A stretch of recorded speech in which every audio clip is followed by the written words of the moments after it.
warahmatullahi wabarakatuh. Salam sejahtera untuk kita semua. Perkenalkan, nama saya Rizky Drupadi MPD. Saat ini saya menjadi dosen di program studi pendidikan guru pendidikan anak usia dini di Universitas Lampung. Pada kesempatan kali ini, izinkan saya untuk menyampaikan pernyataan diri dosen dalam unjuk kerja Tridharma Perguruan Tinggi dalam bidang pengajaran. Pada kesempatan kali ini, saya akan memaparkan terkait mata kuliah yang saya ampu, yaitu pengembangan sosial emosional untuk anak usia dini. Mata kuliah ini adalah mata kuliah wajib yang diambil untuk mahasiswa semester 5. Kode mata kuliahnya adalah PUD 616213. Bobot mata kuliah adalah 3 SKS, di mana 3 teori dengan 0 praktikum. Penanggung jawab mata kuliahnya adalah saya sendiri, Rizky Drupadi. Oke, berikut ini adalah penjelasan terkait deskripsi mata kuliah.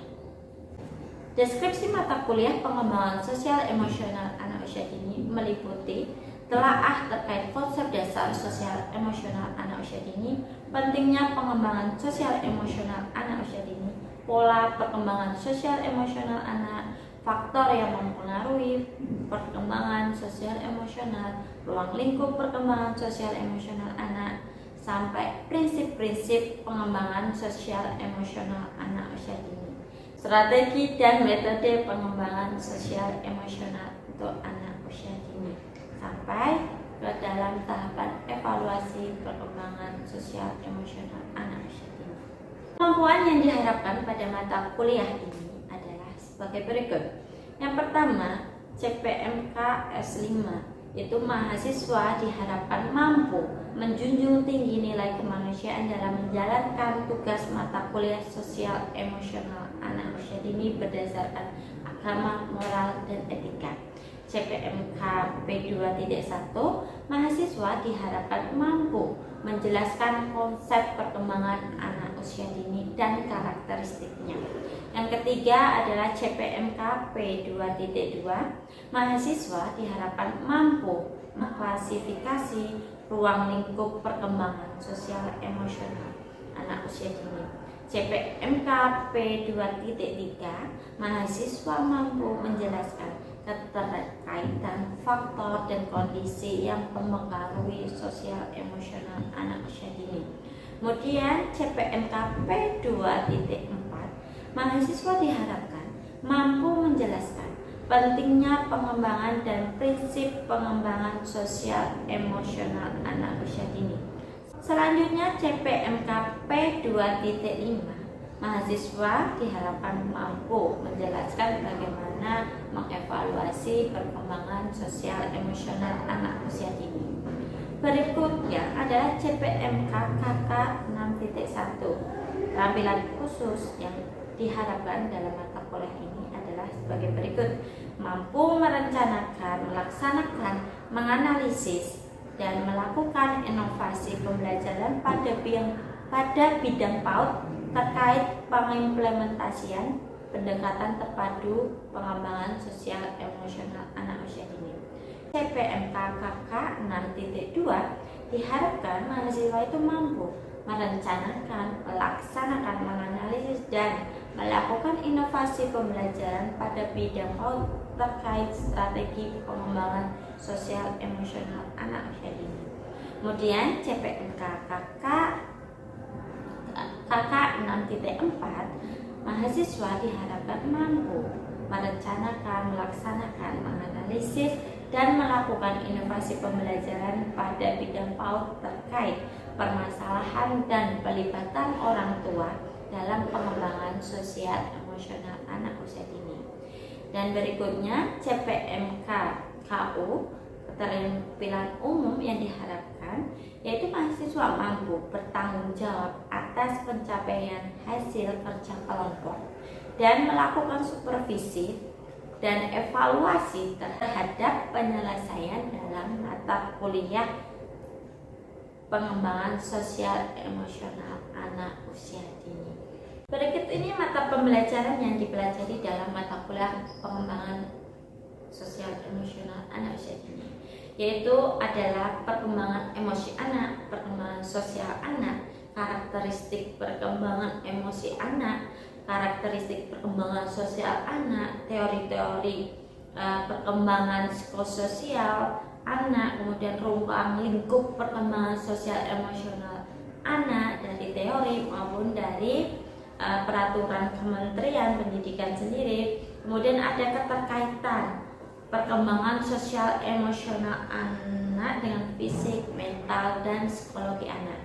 Materi berikutnya ada juga keterkaitan sosial emosional dalam aktivitas dan kehidupan anak. Kemudian juga faktor pendukung dan penghambat perkembangan sosial emosional anak itu sendiri apa saja, kondisi pendukungnya seperti apa, pengembangan sosial emosionalnya seperti apa, kemudian juga ada peran pematangan dan belajar terhadap perkembangan sosial emosional anak usia dini, kemudian pengembangan sosial emosional yang berorientasi dengan perkembangan anak itu seperti apa, kemudian prinsip-prinsip pengembangan sosial dan emosional yang berorientasi kepada holistik, yang berorientasi ke dalam pendekatan terpadu itu seperti apa. Kemudian ada juga pengembangan sosial emosi melalui pendekatan terpadu, pengembangan emosi melalui kegiatan rutin, terprogram, spontan, dan keteladanan itu seperti apa. Kemudian sasaran pengembangan sosial emosional, metode pengembangan sosial emosional, karakteristik evaluasi sosial emosional anak usia dini itu seperti apa, kita pelajari di situ. Kemudian ada teknik, permasalahan-permasalahan emosi, permasalahan-permasalahan sosial anak usia dini, sampai akhirnya gagasan dan keuntungan pelibatan orang tua ke dalam program sekolah untuk mengatasi perkembangan sosial emosional anak usia dini. Untuk sistem pembelajaran pengembangan sosial emosional anak usia dini, di sini saya biasanya melakukan atau bentuk perkuliahan itu menggunakan V-Class. Jadi kita hybrid gitu ya, bisa hybrid, kita menggunakan V-Class dan offline masuk kelas seperti biasa. Sedangkan tugas-tugas yang saya berikan itu biasanya saya sudah menerapkan paperless ya, karena sudah anak-anak mahasiswa itu sudah saya suruh untuk mengunggahnya di V-Class maupun mengunggah di Google Drive kelas masing-masing, sehingga tugas-tugas mahasiswa itu bisa terstruktur dengan baik. Kalaupun nanti mahasiswa ingin melihat nilai, melihat tugas-tugas yang telah dikumpulkan, mahasiswa dengan mudah untuk mencari tugas-tugas yang sudah mereka kerjakan sebelumnya. Terkait metode pembelajaran dalam mata kuliah pengembangan sosial emosional anak usia dini ini, saya lakukan metodenya bermacam-macam ya, karena kita melihat situasi kelas terlebih dahulu, bagaimana mood mahasiswa itu seperti apa, sehingga dari situ kita bisa membangun metode apa yang cocok untuk kelas ini, untuk kelas sebelah, untuk kelas yang lainnya. Nah, pada dasarnya metode-metode pembelajaran yang sering saya gunakan sebagai berikut ya, ceramah, ada yang praktik langsung, diskusi melalui presentasi mahasiswa, tanya jawab, ada pula inquiry, ada pula pemecahan masalah, problem solving, sampai dengan observasi. Nah, ada berbagai macam metode-metode yang digunakan. Biasanya mahasiswa untuk pengembangan mata kuliah ini, mahasiswa melaksanakan observasi ke tetangga, anak tetangga, ke sekolah-sekolah untuk melihat bagaimana perkembangan sosial emosional anak yang terjadi di luar sana, begitu. Kemudian untuk diskusi itu juga sering kami lakukan untuk melihat seberapa jauh pengetahuan, pemahaman mahasiswa terkait materi perkuliahan, seperti itu. Sistem penilaian mata kuliah pengembangan sosial emosional anak usia dini ini ditentukan dari berbagai macam indikator. Yang pertama itu dari kehadiran. Kehadiran sendiri ini akan memberikan sumbangsih bobot nilai sebesar 10%. Ya, jadi mahasiswa itu dari kehadirannya saja sudah memiliki bobot 10%. Kemudian dari tugas-tugas mahasiswa itu memiliki bobot penilaian 25%. Kemudian untuk UTS 25%, sedangkan UAS atau ujian akhir semester memiliki bobot 30%. Dan selanjutnya adalah partisipasi mahasiswa di kelas atau keaktifan mahasiswa di kelas itu memiliki persenan 10%. Jadi diharapkan mahasiswa itu mendapatkan nilai yang adil sesuai dengan kontrak perkuliahan atau sesuai dengan penilaian yang telah ditentukan sebelumnya. Baiklah, demikian deskripsi singkat terkait mata kuliah pengembangan sosial emosional anak usia dini. Berikut ini adalah video pembelajaran mata kuliah pengembangan sosial emosional anak usia dini, di mana pada pertemuan kali ini untuk mahasiswa diharapkan mampu memahami ruang lingkup perkembangan sosial emosional anak usia dini. Selamat menyaksikan video pembelajaran berikut. Ibu buka dulu ya. Assalamualaikum warahmatullahi wabarakatuh. Waalaikumsalam warahmatullahi wabarakatuh. Oke, boleh dibuka. Tentunya apa maskernya. Oke, selamat siang semuanya. Siang, Bu. Oke, kita jumpa lagi ya di mata kuliah bersama Ibu di mata kuliah pengembangan sosial emosional untuk anak usia dini. Nah, sekarang udah masuk ke pertemuan ketiga. Ya, hari ini kita akan belajar terkait ruang lingkup perkembangan sosial emosional. Nah, di sini sebelumnya ya Ibu akan bertanya. Di sini ada yang masih ingat ruang lingkup perkembangan sosial emosional untuk anak usia dini? Coba sebutkan. Kesadaran diri. Oke, kesadaran diri. Ruang lingkupnya kesadaran diri ada lagi? Tanggung jawab diri dan orang lain. Tanggung jawab? Oke. Ada lagi? Perilaku sosial. Orang lain. Sama? Aku? Prososial. Sosial. Ini adalah ruang lingkup perkembangan sosial emosional anak usia dini menurut siapa?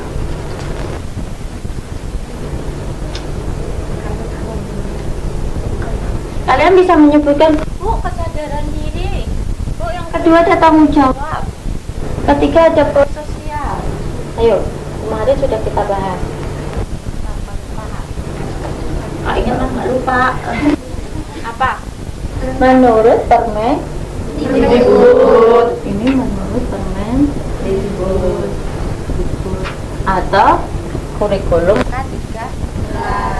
Di kurikulum kita sudah membaginya menjadi 3 aspek ranah perkembangan. Ada kesadaran diri, tanggung jawab, sama perilaku prososial. Mungkin tadi siapa Afifah bilang, Bu, ada kan empati misalnya.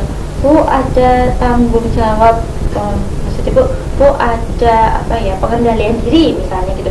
Itu kan juga masuk ke sosial emosional gitu. Ya benar sekali. Itu adalah ruang lingkup yang mungkin kita baca dari Harlock, kita baca dari Eisenberg, dari Erikson, seperti itu banyak memang. Tetapi di Permendikbud atau di kurikulum K13 itu kita bagi menjadi 3 bagian ini. Nah, kita hari ini akan membahas satu-satu materi terkait apa sih kesadaran diri, apa sih tanggung jawab itu, sampai akhirnya apa sih perilaku prososial. Oke, itu punya PPT ya, bisa kalian belajar. Kesadaran diri itu kaitannya dengan self awareness. Ya, ada responsibility, tanggung jawab, sama prososial behavior. Ya.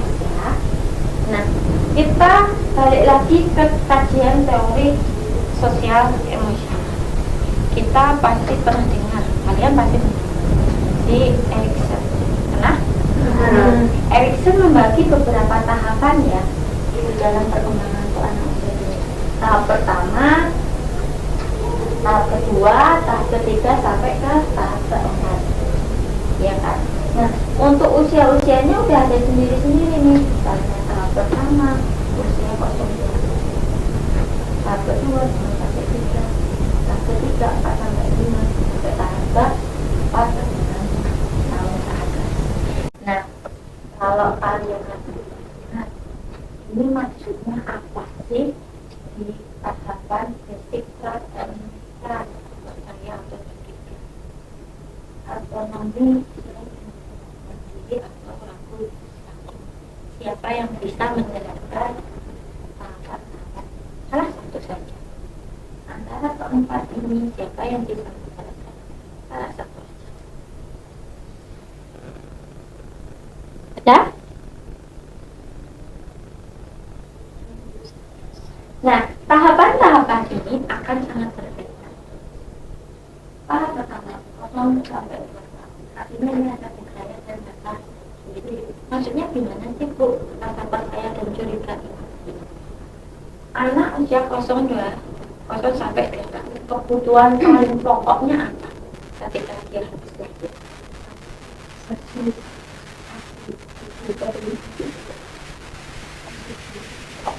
Benar sekali. Oksigen yang diperlukan karena dia bernafas dalam arti empati itu dia kemudian mau ada berat empati. Iya itu kan masih masuk ke dalam makanan itu ya. Kemudian apa? Dia butuh rasa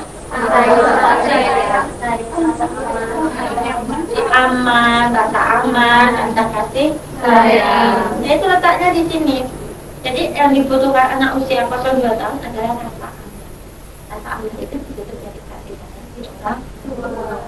Jadi gini, ada beberapa penelitian itu ketika anak itu yang diasuh sama orang tuanya itu berbeda dengan anak yang diasuh sama anak yang diasuh sama neneknya. Itu berbeda-beda. Ada beberapa penelitian itu menyebutkan ketika dikasih balok gitu, anak yang diasuh orang tua itu daya diri untuk memainkan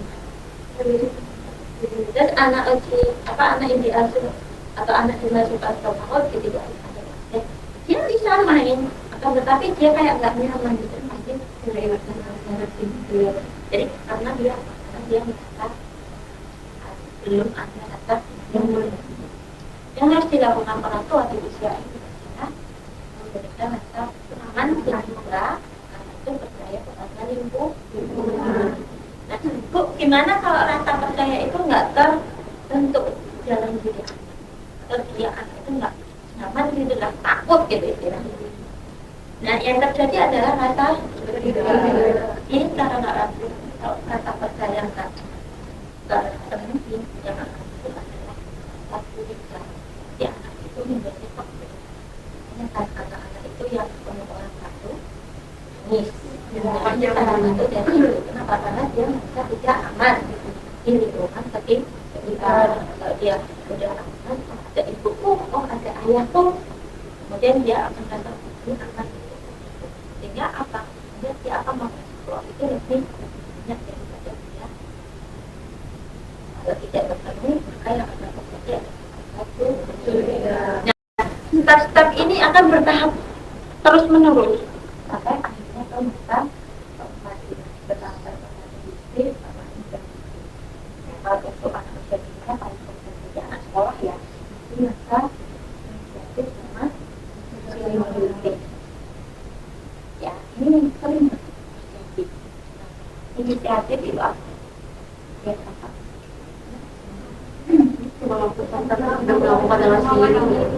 Melakukan dengan sendirinya. Artinya dia berinisiatif. Dia itu kekeh. Dia punya pendapat sendiri yang harus dia lakukan. Pokoknya harapku, tak mauku gitu. Itu inisiatif. Sampai akhirnya itu anak itu diatur-atur. Ya, karena aku merasa bisa makan sendiri gitu. Tapi ternyata belum bisa ya. Tapi itu kan proses belajar. Akhirnya dia mau sendiri. Saya punya video terkait perilaku prosesal BLBM. Apa ya, kita cek.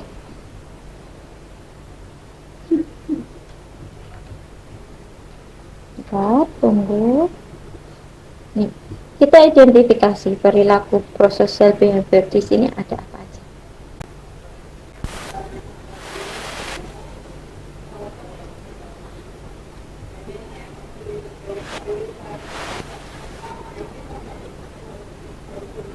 Oke, nah di sini adakah yang perilaku prososial behavior? Perilaku prososial itu apa? Kita udah melihat video ini, kita akan mengidentifikasi sebelumnya kalian harus itu akan memastikan kalian paham nggak sih perilaku prososial itu apa? Perilaku prososial adalah apa?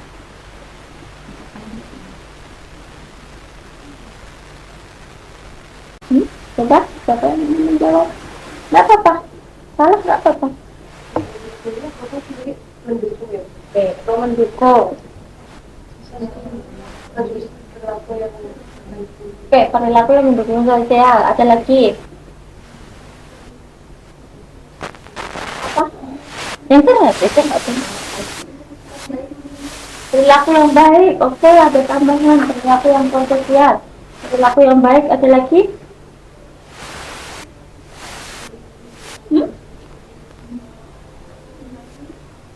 Perilaku yang sama perilaku itu sosial.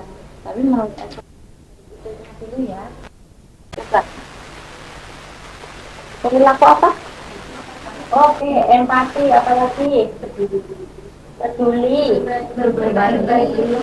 berbagi, boleh menolong. Apa? Menghibur. Oke, menghibur. Ada lagi?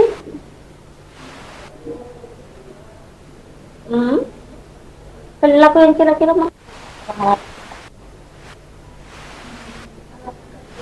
boleh bekerja.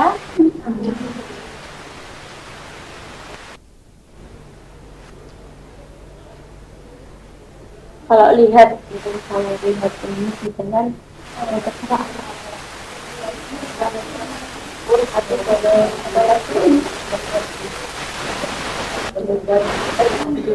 itu kasihan sekali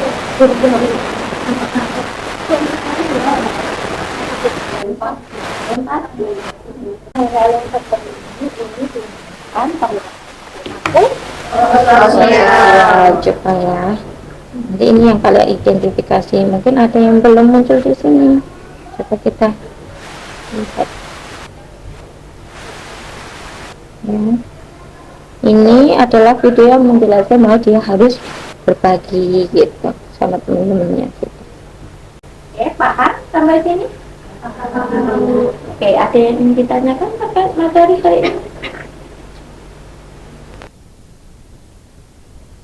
Next ya, kita lihat di capaian Permendikbudnya.